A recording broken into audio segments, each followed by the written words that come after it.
Morning, నా పేరు Sumalatha. Vizag local news వార్తలకి స్వాగతం. వార్తల ముందుగా హెడ్లైన్స్.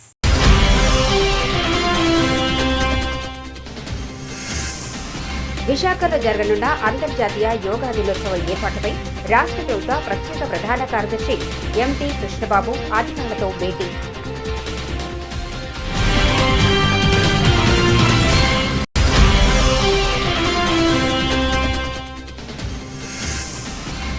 విశాఖ బిఎస్ఎన్ఎల్ కార్యాలయంలో కస్టమర్ వినియోగదారుల అవగాహన మరియు వర్క్షాప్ కార్యక్రమం.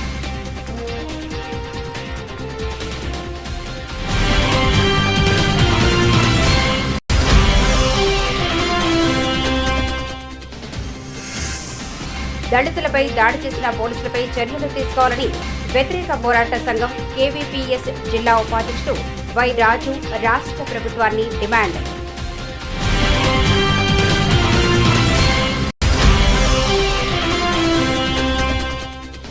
దళితుల యువకులపై మానవ హక్కులను ఉల్లంఘిస్తూ పోలీసులు నడి రోడ్డుపై థర్డ్ డిగ్రీ ప్రయోగించి హింసించడాన్ని ఖండించిన జిల్లా వైఎస్ఆర్సీపీ అధికార ప్రతినిధి మంచా మల్లేశ్వరి.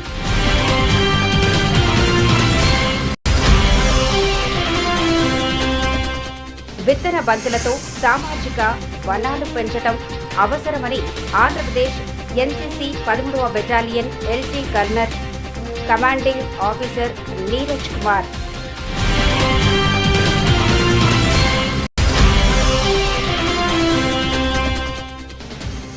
ఎలాంటి ఒత్తిడినైనా తగ్గించడానికి యోగా అత్యంత సమర్థవంతమైన ఆరోగ్య ప్రయోజనాలు లభిస్తాయని ఎమ్మెల్యే పంచకర్ల రమేష్ బాబు వ్యాఖ్య.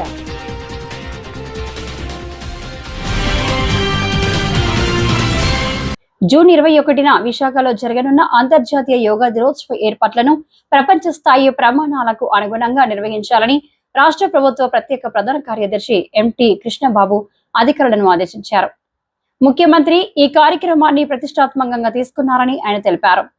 విశాఖ కలెక్టరేట్ లో అధికారులతో ఆయన మంగళవారం భేటీ అయ్యారు.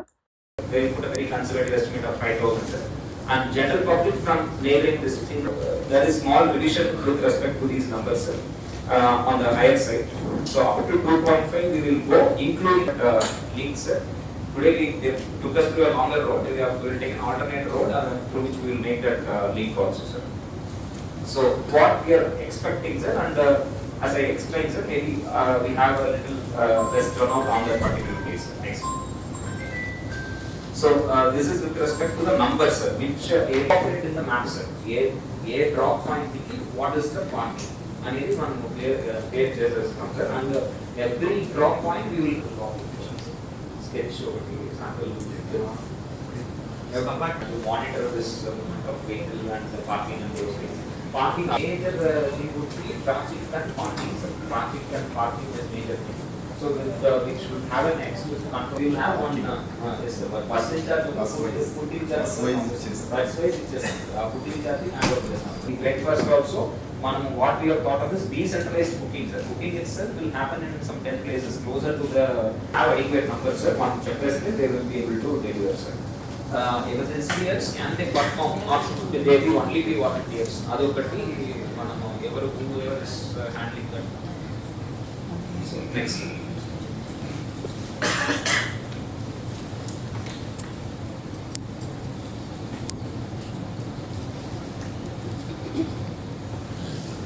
That with including photo, everything will be available in that application, sir. So the number of connecting roads are limited, especially between Pedarushikkonda and Timapuram, sir. That there also after Kapulapada and Timapuram, the stretch is limited, sir. Again, the next meets the beach road, sir. Those are the points that up to which the buses can come, sir. In second stretches, the buses will the numbers are less than 2,000, sir. Roshikkonda also we have taken only 2,000. We have because the narrow stretch we have taken only 2,000. Next. These are the other places adjoining the beach road, which is directly connected to the main road, sir. So these are the locations, sir. Ikkada major location. Tadepalli BSNL corporate కార్యాలయం ఇచ్చిన ఆదేశాల మేరకు మంగళవారం విశాఖ డాబా gardens BSNL కార్యాలయం వద్ద conference హాల్లో customer వినియోగదారుల అవగాహన వర్క్షాప్ కార్యక్రమం నిర్వహించారు. ఈ మేరకు ఆన్లైన్, ఆఫ్లైన్ 40 మందికి పైగా సిబ్బంది హాజరయ్యారు. 32 మంది కూడా ఆన్లైన్ లో చేరారు. ఈ సమావేశాన్ని పీజీ ఎంపాల్ విమియన్స్ ఈ యొక్క వర్క్షాప్ ప్రాముఖ్యతను వివరించారు. కాల్స్ గురించి కస్టమర్స్ని అవేర్నెస్ ప్రోగ్రామ్ అరేంజ్ చేసాం. ఎందుకంటే ఈ దినాల్లో చాలామంది ఈ స్పామ్ కాల్స్ ద్వారా చాలా సైబర్ క్రైమ్స్ జరుగుతూ చాలామంది మోసపోతున్నారు. దానికి విషయంలో చాలామందికి అవేర్నెస్ లేక ప్రజలు మోసపోతున్నారు. దాన్ని ఎలా హ్యాండిల్ చేయాలి దాని గురించి కస్టమర్ అవేర్నెస్ ప్రోగ్రామ్ ఈరోజు అరేంజ్ చేసాం. చాలామంది వచ్చారు, అందరికీ వందనాలు. ఈ సందర్భంగా నేను చెప్పేది ఏంటంటే వచ్చే ప్రతి కాల్ని మనం రెస్పాండ్ అవ్వకూడదు. చాలా ఏదైనా సైబర్ క్రైమ్ అయ్యి మోసపోయినట్లయితే సైబర్ క్రైమ్ నెంబర్ కూడా ఆల్రెడీ మనకు అందరికీ తెలుసు, 1930. దానికి వెంటనే కానీ మనం ఇంటిమేషన్ ఇచ్చినట్లయితే జరిగిన నష్టాన్ని చాలా వరకు మనం సేవ్ చేయడానికి అనుకూలంగా ఉంటుంది, అవకాశం ఉంటుంది. మనం ఎంత ఆలస్యం చేస్తే అంతగా నష్టపోయే పరిస్థితులు ఉన్నాయి. కాబట్టి వెంటనే స్పందించాలని మా తరపున విజ్ఞప్తి. తర్వాత ఈ సందర్భంగా బిఎస్ఎన్ఎల్లో కూడా చాలా డెవలప్మెంట్స్ అయ్యాయి, మీకు అందరికీ తెలిసిందే. మనం చాలా కాలం 3Gలో ఉండి 4G లేక మన బిఎస్ఎన్ఎల్ కస్టమర్ చాలా సఫర్ అయ్యారు.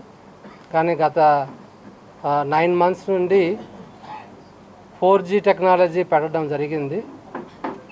4G టెక్నాలజీలో ఎగ్జిస్టింగ్ 407 టవర్స్లో 323 టవర్స్ వరకు 367 టవర్స్ వరకు 4G ఎక్విప్మెంట్ పెట్టి 4G సేవలు అందిస్తున్నాం.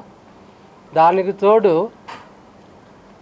4G శాచురేషన్ ప్రాజెక్ట్ అని గవర్నమెంట్ ఆఫ్ ఇండియా అనౌన్స్ చేసి దానికి అనుగుణంగా రమారమి 600 పైచులు 628 టవర్లు ఏజెన్సీ ఏరియాలోను, అనకాపల్లి ఏరియాలో, విశాఖపట్నం జిల్లాలో కూడా కొన్ని గ్రామాల్లో ఎక్కడైతే ఏ ప్రైవేట్ సంస్థలు కూడా బిఎస్ఎన్ఎల్ కూడా సిగ్నల్ లేని గ్రామాలలో 4G టవర్లు పెట్టడం జరిగింది. అది మనం చాలా వరకు చేసాము, కొన్ని ఇంకా పెండింగ్ ఉన్నాయి.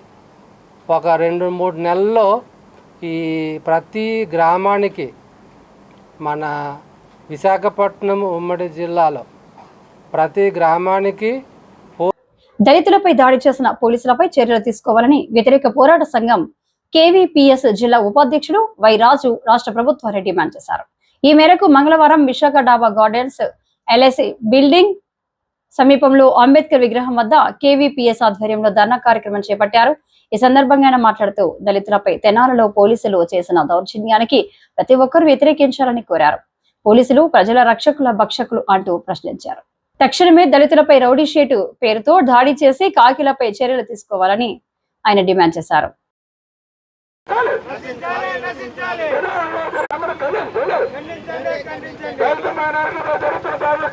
ఈరోజు నిన్న జరిగిన సంఘటన చూస్తే రాష్ట్రం అంతా కూడా అత్యంత ఆశ్చర్యపడిపోయిన విషయం. ఎందుకు అంటే ఒక పక్క కేసులు పెట్టారు, వాళ్ళ దగ్గర రిపోర్ట్ తీసుకున్నారు, కేసులు పెట్టారు. ఎస్పీ గారు వచ్చిన తర్వాత వీళ్ళ మీద గంజాయి కేసులు పెట్టి మళ్ళీ తిరిగి ఇరికించాలని ఇంత దారుణం చేయడం అనేది పోలీస్ వ్యవస్థకి తగదు. పోలీసులు భద్రత అంటే రోడ్డు మీద ఉండి అందరినీ భద్రతా పరిచి అందరికీ న్యాయం చేసేటట్టు పోలీస్ వ్యవస్థ ఉండాలి. అలాంటి పోలీస్ వ్యవస్థ ఈరోజు 2 సీఐలు అత్యంత దారుణంగా అరికాలు మీద కొట్టడం, ముడుకులపై కాలు వేయడం, బూట్లతోనే తన్నడం. ఏమిటండి ఇది రెడ్ బుక్ రాజ్యాంగమా, భారత రాజ్యాంగం ఉందా? భారత రాజ్యాంగాన్ని అంతా రద్దు చేసి రెడ్ బుక్ రాజ్యాంగాన్ని అమలు చేస్తున్నారా కూటమి ప్రభుత్వం? ఇంత దుర్మార్గమా, ఇంత అన్యాయమా? ఒక పక్క కోర్టులో 3 సెక్షన్ కింద ఎవరిని కొట్టకూడదు, విచారణ చేయాలి, విచారణ చేసి ఆ కేసులు అమలు చేయాలని ఒక పక్క నుండి చెప్తారు. ఎవరైనా కొట్టారనుకోండి, మీరు ఎవడ కొట్టడానికి కానీ తిరిగి ఇలా పోలీసులు అడుగుతారు. అలాంటిది ఈరోజు 2 సీఐలు మొత్తం కూడా పోలీసులు ఉండి దగ్గరుండి కొట్టి చేయడం అనేది చాలా ఆందోళనకరమైన విషయం. దీన్ని రాష్ట్ర ప్రజలందరూ కూడా కళ్ళబెప్పుకొని చూశారు. ఇలాగా ఉంటుందా ఈ కూటమి ప్రభుత్వం, ఇలాగే ఈ పరిపాలన చేస్తారా కూటమి ప్రభుత్వం? దళితుల మైనార్టీస్ పైన దాడి చేయడం అత్యంత దుర్మార్గం. దీన్ని ఏమి ఊరుకోం. రాష్ట్రం మొత్తం మీద కూడా ఈ ఆందోళన ఉధృతం చేస్తాము. ఖచ్చితంగా కేవైపీఎస్గానే అన్ని వీధులు అన్ని వార్డులు కూడా దళితపేటలు ఉన్నాయి. ఆ దళితుల్లో ప్రచారం చేసి పోలీసులు ఒక దౌర్జన్యాన్ని ఖచ్చితంగా వ్యతిరేకించాలనేసి కూటమి ప్రభుత్వం ఇప్పుడైనా చర్య తీసుకోవాలి. మేము మహానాడులో ఉన్నామని కాదు, మహానాడు నుండే ఆ ఇద్దరు సీఎల్ని సస్పెండ్ చేసాం, దీని మీద విచారణ జరుపుతామని ఖచ్చితంగా చంద్రబాబు నాయుడు గారు చెప్పాలి, లేదా పవన్ కళ్యాణ్ చెప్పాలి. ఎవరు చెప్తారని చూడాలి. రెడ్ బుక్ రాజ్యాంగాన్ని అమలు చేస్తే మీ రాజ్యాంగం ఆ ప్రజల రాజ్యాంగాన్ని కూడా అమలు చేస్తారనేది ఖచ్చితంగా చంద్రబాబు నాయుడుకి హెచ్చరిక చేస్తున్నాం. దళితుల యువకులపై మానవ హక్కులను ఉల్లంఘిస్తూ పోలీసులు నడి రోడ్డుపై 3rd డిగ్రీ ప్రయోగించి హింసించడాన్ని విశాఖ జిల్లా వైఎస్ఆర్సీపీ అధికార ప్రతినిధి మచ్చ మల్లేశ్వరి తీవ్రంగా ఖండించారు. మంగళవారం జిల్లాలో ఆమె మీడియా సమావేశంతో మాట్లాడారు. హోంమంత్రి ఉండి దళితులకు రక్షణ లేకుండా పోయింది అన్నారు. ఇక సిఐ దళితులు కాలు తొక్కితే మరొక సిఐ లాఠీతో దారుణంగా కొట్టడం దారుణమన్నారు. దళితుల మీద దాడి చేసిన వారిపై ఇప్పటి వరకు ఏ చర్యలు తీసుకోలేదు అని విమర్శించారు. Not SSL ex president Lakshmanarao గారు, భానుశంకర్ కూడా, భవానీ శంకర్ కూడా నాతో పాటు ప్రెస్ మీట్లో ఉన్నారు. ఇవాళ ఎందు నిమిత్తం మేము ప్రెస్ మీట్ పెట్టాల్సినటువంటి పరిస్థితి వచ్చింది అని అంటే, ఇవాళ జరుగుతున్నటువంటి కూటమి పరిపాలనలో అంబేద్కర్ గారు రాసినటువంటి రాజ్యాంగం కాకుండా వీళ్ళు రచించుకున్నటువంటి రెడ్ బుక్ రాజ్యాంగంలో ఇవాళ కక్షపూరితమైనటువంటి రాజకీయాల్లో భాగంగా ఎక్కువ శాతం దళితుల మీద వీరు చేస్తున్నటువంటి దాడుల్ని మేమంతా ఖండిస్తున్నాం. నిజంగా నిన్న తెనాలిలో చూసినటువంటి సంఘటన చూస్తే ఈ కూటమి ప్రభుత్వానికి దళితుల మీద ఎంత ప్రేమ ఉంది అని అనేది ఒకసారి రీసెంట్గా ఎప్పుడు ఒక నెల క్రితం జరిగినటువంటి సంఘటన నిన్న సోషల్ మీడియా ద్వారా బయటికి రావడం మూలాన ఆ వీడియో బయటకు వచ్చింది తప్ప, లేదంటే దళితుల మీద అసలు ఏం సంఘటనలు జరుగుతున్నాయో కూడా ఈ రాష్ట్ర ప్రభుత్వంలో తెలుసుకునేటువంటి పరిస్థితియే లేదు. ఎంత దారుణమైనటువంటి పరిస్థితి అంటే, నేను వాళ్ళని తప్పు చేశాను లేకపోతే వాళ్ళని దండించకూడదు అని చెప్పేసి నేను మాట్లాడట్లేదు. కానీ దండించేటువంటి పద్ధతి ఒకటి ఉంటుంది. ఏ రుజువులు లేకుండా మీ కక్షపూరిత రాజకీయంలో భాగంగా ఒక సీఐ కర్ర తీసుకొని కొట్టుంటే ఇంకొక సీఐ బూటుకాలతో ఆ కుర్రాడి కాలు మీద పెడితే ఇంకొక పోలీసు వచ్చేసి కర్రలు ఇస్తుంటే ఇంకొక పక్కన ఉన్నటువంటి పోలీసులందరూ వీడియోలు తీసుకుంటూ ఆనందం పొందుతున్నారు.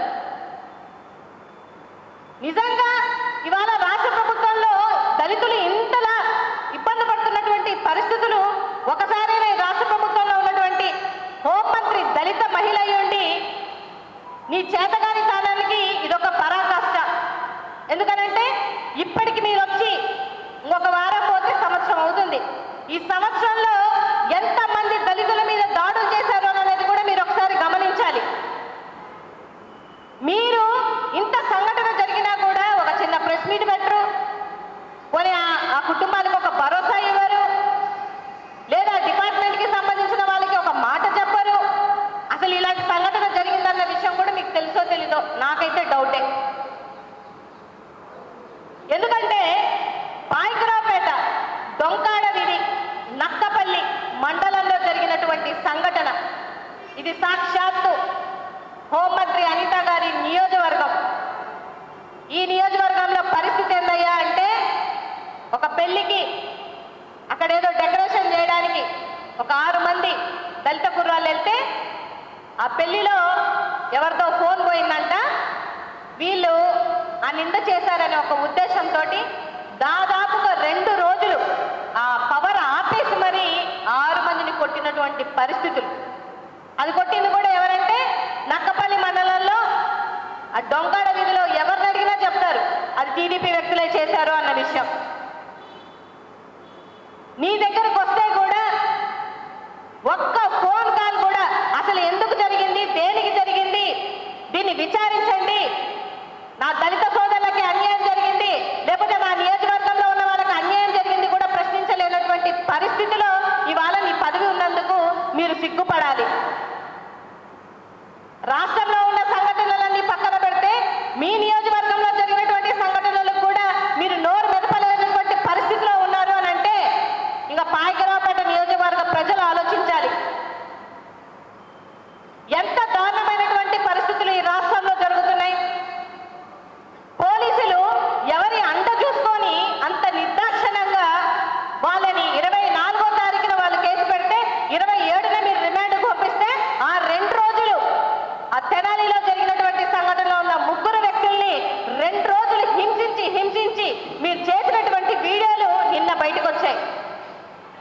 మీకు తెలీదా? మీకు సెక్షన్లు తెలియకుండా, లేకపోతే సెక్షన్ల చట్టాలు మీకు తెలియకుండా మీరు ప్రవర్తించారు అని అంటే నేనైతే నమ్మను. మీకు అన్నీ తెలుసు. సెక్షన్ 321 ప్రకారమైన, సెక్షన్ 324 ప్రకారమైన, సెక్షన్ 341 ప్రకారమైన, లేదా సెక్షన్ 501 ప్రకారమైన మీరు ఏ పనులు చేయాలి, ఏ పనులు చేయకూడదన్న సంఘటనలు మీకు తెలియదా? అంటే మీరు, నాకు తెలిసి చంద్రబాబు నాయుడు గారి మనస్తత్వం ఏంటంటే, ఎవరైనా దళితులుగా పుట్టాలి అనుకుంటారా అని చెప్పినటువంటి నాయకత్వంలో ఉన్నటువంటి ఆ లీడర్షిప్లో ఉన్న కింద లీడర్ల యొక్క మనస్తాపకాలన్నీ ఒక విధంగానే ఉంటాయని మరొకసారి వీళ్ళు ప్రూవ్ చేసుకున్నారు. యోగాతోనే ఆరోగ్యమైన జీవితం ఉంటుందని, తీవ్రమైన ఎలాంటి ఒత్తిడినైనా తగ్గించడానికి యోగా అత్యంత సమర్థవంతమైన ఆరోగ్య ప్రయోజనాలు లభిస్తాయని పెందుర్తి శాసనసభ్యులు రమేష్ బాబు అన్నారు. పెందుర్తి నియోజకవర్గం పరవాడ మండలం ముత్యాలంపాలెం గ్రామం బీచ్ లో అనకాపల్లి జిల్లా కలెక్టర్ విజయ కృష్ణన్ ఆధ్వర్యంలో వచ్చే నెల జూన్ 21వ తేదీన అంతర్జాతీయ యోగా దినోత్సవాన్ని పురస్కరించుకొని కేంద్ర ప్రభుత్వం, రాష్ట్ర ప్రభుత్వం ఆదేశాల మేరకు నెల రోజుల పాటు నిర్వహిస్తున్న యోగాంధ్ర కార్యక్రమం ఆయన పాల్గొన్నారు.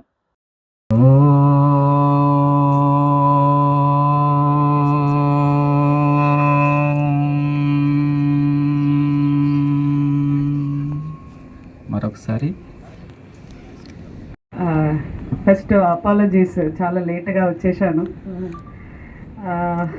ఈ ప్రోగ్రామ్కి వచ్చేసిన మన ప్రియతమ ఎమ్మెల్యే గారికి, constituency special officer, MRO, MPDOs మీ అందరికీ, సర్పంచ్ గారికి, పార్టిసిపేట్ చేసిన మీ అందరికీ నమస్కారాలు.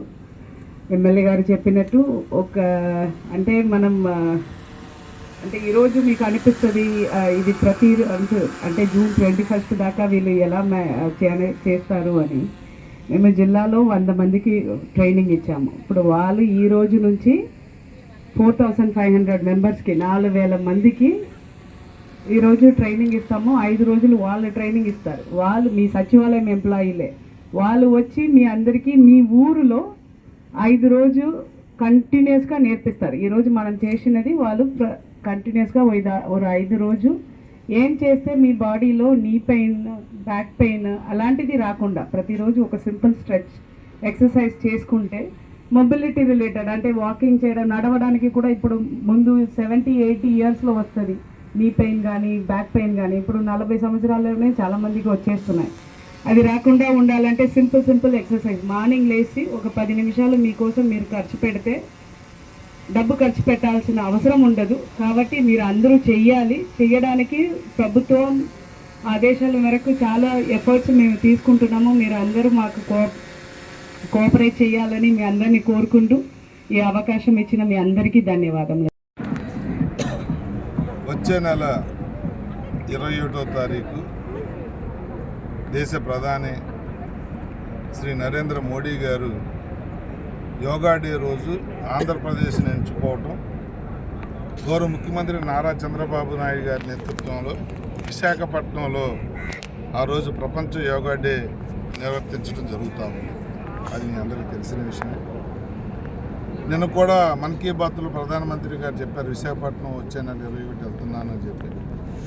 అది గిన్నిస్ బుక్ ఆఫ్ రికార్డ్ అయ్యే విధంగా, ప్రపంచం అంతా విశాఖపట్నం వైపు చూసే విధంగా ప్రధానమంత్రి గారు, ముఖ్యమంత్రి గారు, ఉప ముఖ్యమంత్రి గారు, రాష్ట్ర కేంద్ర మంత్రివర్గాలు, ఎమ్మెల్యేలు, అధికారులు, అన్ని వర్గాల ప్రజలు మమేకమై లక్షలాది మంది ఆ రోజు 26 కిలోమీటర్ల బీచ్ రోడ్లో, రామకృష్ణ బీచ్ దగ్గర నుంచి కోస్టల్ బ్యాటరీ నుంచి భీమునిపట్నం వరకు కూడా ప్రతి 5 కిలోమీటర్లకి ఒక బీచ్లో ఈ విధంగా ఇప్పుడు ఇక్కడ చేసిన విధంగా ఒక్కొక్క స్టెంచ్లో 150,000 మంది పట్టే విధంగా చేస్తూ అంతా కూడా లైవ్లో ప్రపంచానికి చూపించి ఒక గంట కార్యక్రమం యోగా కానీ ఇతర పెద్దలందరూ కూడా పాల్గొనే కార్యక్రమాన్ని జయప్రదం చేయమని చెప్పి దానికి రిహార్సల్గా విశాఖ జిల్లా, అనకాపల్లి జిల్లా, రాష్ట్ర వ్యాప్తంగా 26 జిల్లాల్లో కూడా ఒక శిక్షణ ఇవ్వగలిగిన సామర్థ్యం ఉన్న శిక్షణ నిష్ఠాతులతో ఇక్కడ కార్యక్రమాలను పెట్టి యోగా ట్రైనింగ్ ఇప్పించటం. యోగా చాలామందికి అలవాటే, యోగాలో పాల్గొన్న వాళ్ళకు కూడా దాని తాలూకా విలువలు, యోగా వాళ్ళ ఉపయోగాలు చెప్పి ట్రైనింగ్ ఇప్పించే కార్యక్రమం చేయబోతా ఉన్నాం. దానిలో భాగంగా ముత్యాలంపాలెం, పరవాడ మండలం ముత్యాలంపాలెం గ్రామంలో బీచ్ ఒడ్డున ఈరోజు జిల్లా కలెక్టర్ గారు, నేను, ఇతర అధికారులు అందరూ, అన్ని డిపార్ట్మెంట్ల అధికారులు, స్థానిక ప్రజాప్రతినిధులు అందరం కూడా ఇక్కడ చేయబోతా ఉన్నాం. వందల వేల కోట్లు ఖర్చు పెట్టి కేంద్ర రాష్ట్ర ప్రభుత్వాలు చేస్తున్నాయి అంటే మన ఆరోగ్యం కోసం, మన జీవితాలు మెరుగైన నాణ్యమైన జీవితాలు ఇవ్వటం కోసం, మన ఆయుష్ పెరిగే విధంగా దేశ ప్రజల్ని తీర్చిదిద్దటం కోసం చేస్తున్న ఒక బృహత్తరమైన కార్యక్రమం ఇది. దీన్ని సద్వినియోగం చేసుకోమని చెప్పి అందరికీ తెలియజేస్తూ, మరి ప్రధానమంత్రి గారు ఏదన్నా రాష్ట్రం వచ్చారంటే వచ్చిన కార్యక్రమం ఒకటి చేసుకెళ్ళరు. ఆ రాష్ట్రానికి వరాల జల్లులు వస్తాయి, ఎంతో అభివృద్ధి సంక్షేమం జరుగుద్ది. వాటన్నిటినీ కూడా మన గౌరవ ముఖ్యమంత్రి నారా చంద్రబాబు నాయుడు గారు వారి అపారమైన అనుభవంతో అవన్నీ అందిపుచ్చుకుంది. ఒక నాయకుడిని తీసుకొచ్చి, ఒక దేశ ప్రధాని తీసుకొచ్చి ఈ రాష్ట్రానికి జరగాల్సిన మేళ్ళన్నీ కూడా కోరి ఆ కోరికలన్నీ నెరవేర్చే విధంగా కార్యక్రమం ఉండబోతూ ఉంది. లాస్ట్ టైం తీసుకొస్తే 2 లక్షల కోట్ల పెట్టుబడులు వచ్చాయి, పాయకరాపేట కానీ, ఎలమంచిలో కానీ, పెందుర్తికి కానీ. ఈసారి కూడా చాలా బృహత్తరమైన కార్యక్రమాలతో ప్రధానమంత్రి గారు రాబోతూ ఉన్నారు. ఆ కార్యక్రమాన్ని జయప్రదం చేయమని చెప్పి కోరుతూ, మరి చాలా కాలం నుంచి శివారి గ్రామం ముత్యాలంపాలెంలో ఒక జట్టి అడుగుతూ ఉన్నారు. కనసైన మంత్రి అచ్చెన్నాయుడు గారికి ఇచ్చాం, ఆయన కూడా వారం రోజుల ముందు మాట్లాడాను. దానికి కూడా ఎస్టిమేషన్స్ అవి రెడీ అవుతున్నాయి. ఒక మినీ జట్టి కూడా ఇక్కడ ఏర్పాటు చేసే కార్యక్రమం కానీ, ఏదైతే మొగ్గ దగ్గర ఇదివరకు ఫిషింగ్ బ్రహ్మాండంగా అక్కడ జరిగేది, అదంతా పూడుకుపోయి యాష్ వల్ల అటు వల్ల ఫిషింగ్ కూడా పట్టలేదన్నారు. దాన్ని లోతు తవ్వించి మా సర్పంచ్ గారు చెప్పారు, వారు కోరిన విధంగా లోతు తవ్వించి ఆ ఫిషర్మెన్కి ఏదైతే ఇమ్మీడియట్గా ఫిషింగ్ అవకాశాలు ఉండే ప్రాంతాన్ని అంతా కూడా డెవలప్ చేసే ఆలోచన కానీ, ఈ ముత్యాలంపాలెం బీచ్ని టూరిజం స్పాట్గా, టూరిజం ప్లేస్గా కూడా తీర్చిదిద్దే ఆలోచన ఉంది. ప్రమారమే దగ్గర 100-150 కోట్లు టూరిజంలో మంత్రి గారికి పెట్టి అడగటం జరిగింది. అతి తక్కువ రోజుల్లోనే మంత్రి గారితో ఒక విజిట్కి కూడా ఇక్కడికి వస్తాం, అధికారులు అందరం వస్తాం.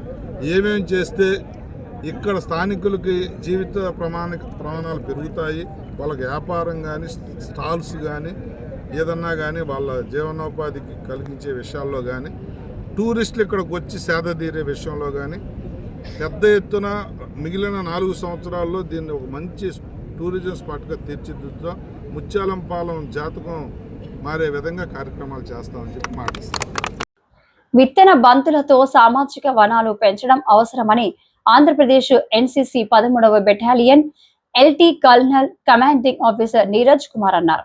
ఇందిరాగాంధీ జువాలజికల్ పార్కులో క్యూరేటర్ జి మంగమ్మ అధ్యక్షతన గ్రీన్ క్లైమేట్ టీమ్ వ్యవస్థాపక కార్యదర్శి జేవి రత్నం నేతృత్వంలో మంగళవారం ఉదయం ఎన్సీసీ క్యాడెట్లతో ఔషధ గుణాలు ఉన్న పక్షులు గూళ్లు పెట్టుకునే పక్షులకు, ఇతర జీవులకు ఆహారాన్ని ఇచ్చే చెట్ల విత్తనాలతో విత్తన బంతులు తయారు చేయించడం జరిగిందని అన్నారు.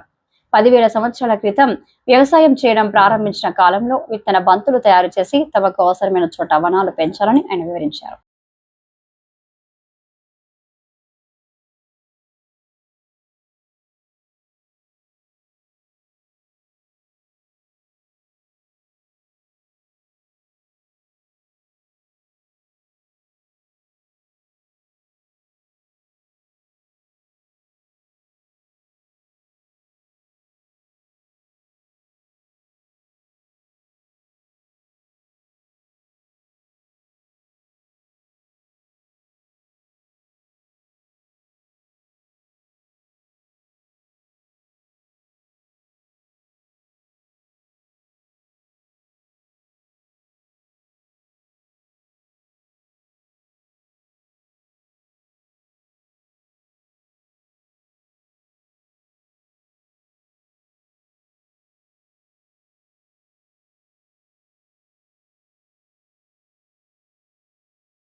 నేను Mangamma zoo curator Indira Gandhi zoological park.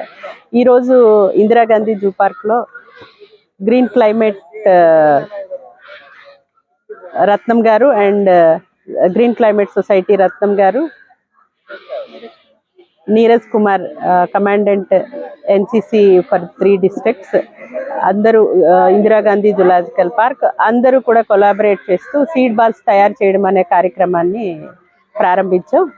June 5th environmental day సందర్భంగా, అంటే మ్యాసివ్ ప్లాంటేషన్ జరగాలి విశాఖపట్నంలో అనే సదుద్దేశంతో, మహాసంకల్పంతో ఈ కార్యక్రమం ప్రారంభించడం జరిగింది. ఇందులో Vizianagaram, Srikakulam, Visakhapatnam, Anakapalli NCC cadets participate చేశారు. వీరంతా కూడా డిఫరెంట్ వేరు వేరు రకాల సీడ్స్ని సీడ్ బాల్స్గా తయారు చేసి అవి కొంచెం డ్రై అయిన తర్వాత డిఫరెంట్ ప్లేసెస్లో విడిచిపెడతారనమాట, వెదజల్లుతారు. దానివల్ల ఏంటంటే సీడ్ జర్మినేషన్కి ఎక్కువ అవకాశం ఉంటుందన్నమాట. కొన్ని ప్రాంతాల్లో మనం దగ్గరకు వెళ్ళి ప్లాంట్ చేయలేము, అదే ఈ సీడ్ బాల్ని త్రో చేయడం ద్వారా ప్లాంటింగ్ చేయడం అనేది జరుగుతుంది. ఈ సీడ్ బాల్స్ టెక్నిక్ అనేది చాలా ఓల్డ్ టెక్నిక్ ఇండియాలో.